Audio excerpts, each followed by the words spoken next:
Day, we got word the U.S. budget deficit will swell to more than $1 trillion. That would be for the fourth year running. The Congressional Budget Office estimating that the shortfall will come in at nearly $1.1 trillion. The latest debt ceiling agreement held, but over the next 10 years, not much, about $2 trillion less debt than we could have seen, but still $9 trillion in more debt than we presently have. So you can count Home Depot founder Bernie Marcus stunned and right now joining me a little bit worried. Bernie, good to have you. This pile-on of debt has been a constant sticking point with you, but we keep piling on. Well, we keep piling on, and frankly, we see the candidates going after each other hand in fist, and meanwhile, the country's going down the drain. We have a president that's campaigning as much as they are. Who's minding the store? You know, we talked, and Carl Cameron did, about the personal attacks of both Newt Gingrich and Mitt Romney of ways with each other, each saying that the other started it, but they've just sort of compounded it and saving little time to address the economic issues. That's a real bone of contention for you, huh? Well, yes, it is. And one of the reasons I think that, you're going to hear it more and more, but right now no one is addressing it. For instance, if you speak to businessmen around the country, which I do, I speak to the small guys that have 200 or 300 people working for them, and they all tell me the same thing. The costs are going up dramatically. They can't afford to put the cost on to their customers, and so they're getting squeezed in the middle.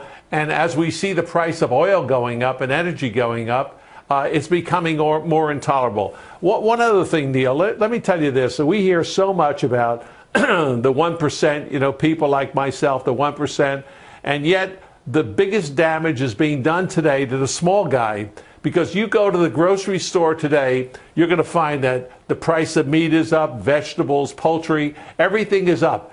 The cost of gas is tremendous. I went to a gas station the other day. A woman was putting in 4 gallons. She said, that's what I do. I put 2 gallons in, 4 gallons in the next day. The small guy, the small person, is getting hurt while they're playing this big game of the millionaires making the money. We're not watching out for the small people. And a small business guy is continuing to get squeezed. He's going to continue to get squeezed in the future. And we are causing us to lose the jobs that we need to have to turn this economy around. In a retail business, we say everything depends on the sales. Everything happens with sales. In this country, everything happens with jobs. If we have jobs, we're going to be in good shape. We don't have jobs. But do you argue that we have more jobs? The administration's been saying, look, it's not great, but the trend is looking good. We've had 21, 22 months of steady jobs growth.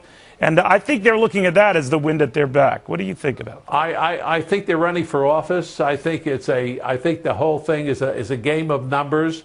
How about all of the people that are out of work that gave up looking for jobs? They're not in the statistics. So, you want to make the numbers. I tell you what, you give me a good accountant, I'll show you a great economy.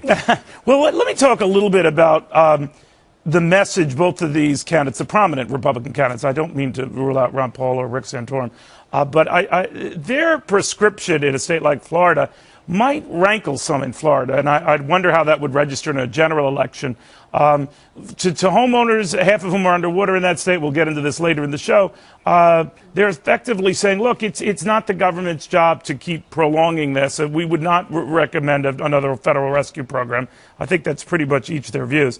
The same with entitlements. They want to rein them in. They don't ever get specific about how they'd rein them in. But in a state where you have a lot of entitlement beneficiaries, that could be a tough sell as well. So what do you make of that sell, that pitch, and tough love from Republican candidates?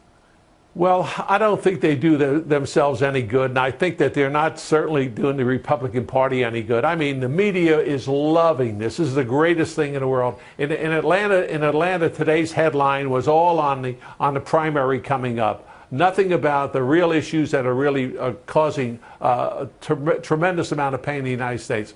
I don't think it does anybody good. I don't think it does the Republican Party good. I don't know how they're ever, between Newt and myself, the acrimony is so deep. I don't know at the end whether or not they're going to be able to rally behind a leader. Let me ask you about Newt. His criticism of Mitt Romney in the Bain Capital days, maybe the role of private capital, period. Has that done some damage to you as someone who has benefited from venture capital in your infant days? Do you worry about that? Do you think it sends the wrong message? Yeah, listen, I'm a product of the free enterprise system. I'm a product of the capitalist system. Very, very frankly, if it hadn't been for Wall Street and the stock market, Home Depot could never have survived. We never would have been anything. We were 4 stores.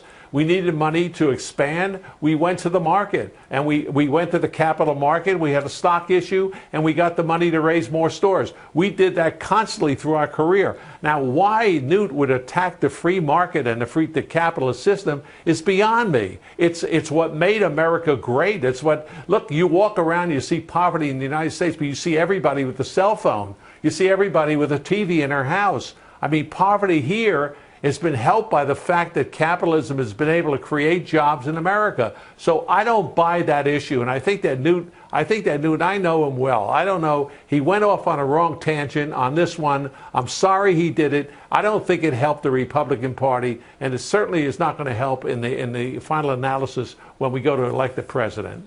All right, we'll watch closely. Bernie Mark, it's always good. Thank you. Good to talk to you.